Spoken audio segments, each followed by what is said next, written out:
السلام علیکم ورحمۃ اللہ تعالیٰ وبرکاتہ۔ ناظرین، سامعین، ہم آج انشاءاللہ واقعہ معراج کے تعلق سے 7 سوالات آپ کے سامنے ڈسکس کریں گے، بغور سماعت فرمائیں۔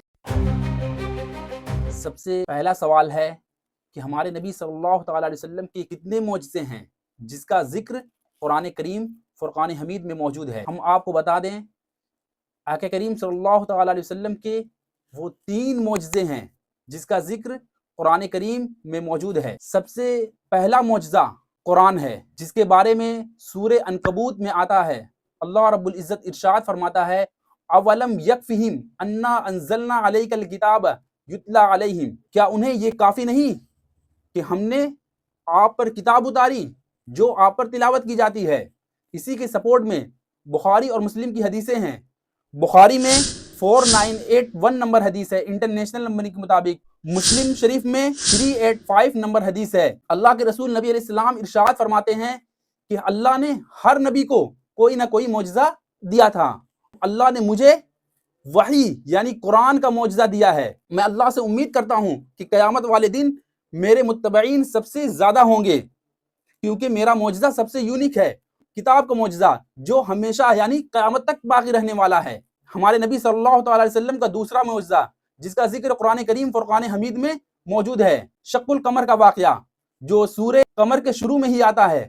اللہ رب العزت ارشاد فرماتا ہے، اقتربت الساعۃ وانشق القمر، قیامت قریب ہو گئی اور چاند شق ہو گیا۔ اسی کے سپورٹ میں بخاری اور مسلم کی حدیثیں موجود ہیں۔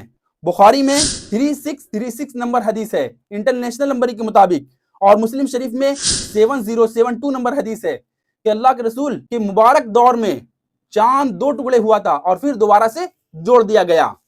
جو نبی علیہ السلام کا تیسرا معجزہ ہے جو قرآن کریم فرقان حمید میں موجود ہے، وہ معراج النبی صلی اللہ تعالیٰ علیہ وسلم کا ہے، یعنی معراج کا واقعہ۔ اس کی کوئی صحیح تاریخ اور اس کا مہینہ ہمیں احادیث کی کسی کتاب میں نہیں ملتی۔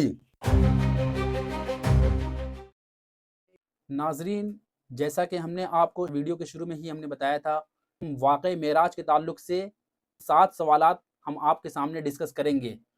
پہلا سوال تو میں نے آپ کو بتا دیا، اب دوسرا سوال کیا ہے؟ معراج کا اصل نام کیا ہے؟ ایک اہم سوال، تو آپ کو بتا دیں کہ اس کا جواب یہ ہے کہ معراج کا اصل نام ہے الاسراء والمعراج، اور اسی پر امام بخاری نے باب باندھا ہے، الاسراء والمعراج۔ اور تیسرا سوال ہمارا یہ ہے کہ الاسراء والمعراج کا آخر معنی کیا ہے؟ تو الاسراء کا معنی ہے رات کا زمینی سفر، اور معراج یعنی اونچائی والا سفر، اور یہ دونوں قرآن کریم فرقان حمید میں موجود ہے۔ اور یہ جو الاسراء ہے یعنی نبی علیہ السلام کا رات کا زمینی سفر، یہ پارہ 15 سورہ بنی اسرائیل کے شروع میں ہی آتا ہے۔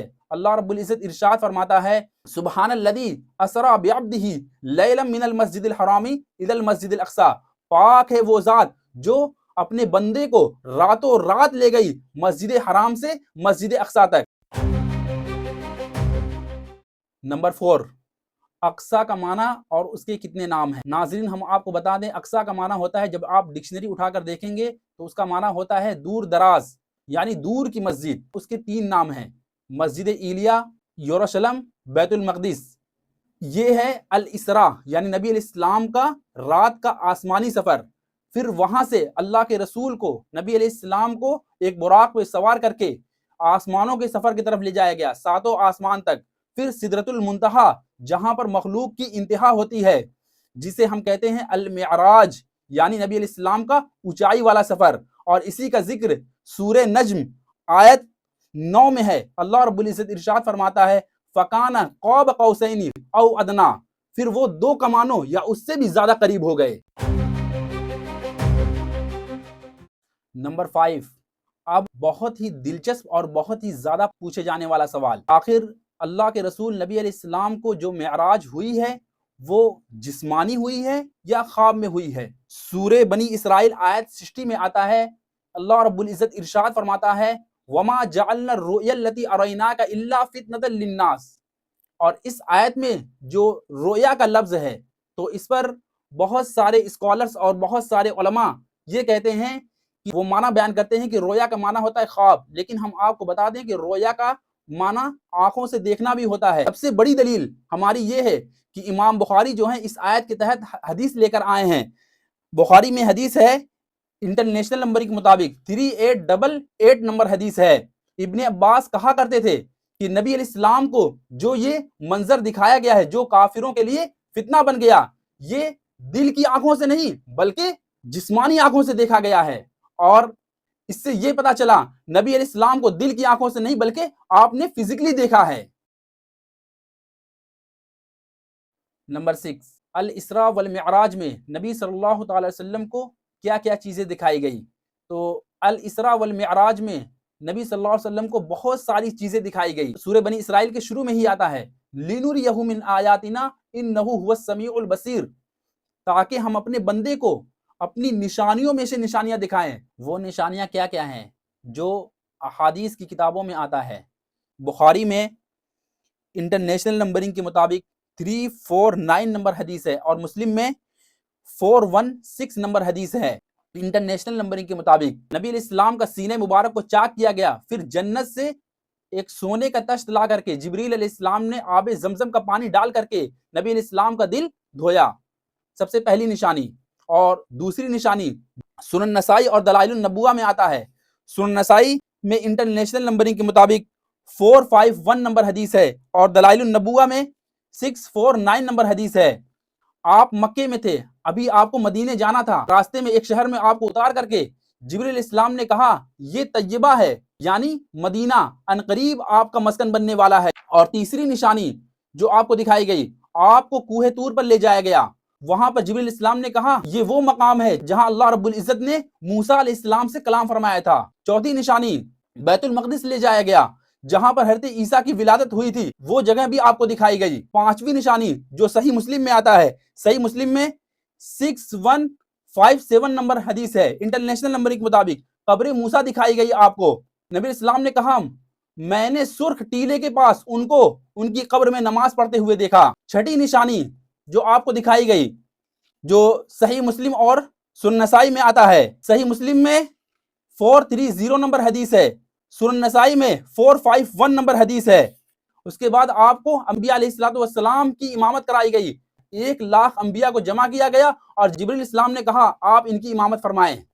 پھر آپ کو دجال دکھایا گیا۔ اس کے بعد صحیح مسلم میں 416 نمبر حدیث ہے، اور صحیح بخاری میں 3887 نمبر حدیث ہے۔ آپ کو آسمانوں کا سیر کرایا گیا، اور سب سے پہلے آسمان پر حضرت آدم سے ملاقات ہوئی، اور دوسرے آسمان پر حضرت عیسیٰ اور یحییٰ سے ملاقات ہوئی، اور تیسرے آسمان پر حضرت یوسف سے ملاقات ہوئی، اور چوتھے آسمان پر حضرت ادریس سے ملاقات ہوئی، اور پانچویں آسمان پر حضرت ہارون سے ملاقات ہوئی، اور چھٹے آسمان پر حضرت موسیٰ علیہ نبینا علیہ السلام سے ملاقات ہوئی، اور ساتویں آسمان پر ہمارے جد امجد حضرت ابراہیم علیہ نبینا علیہ السلام سے ملاقات ہوئی۔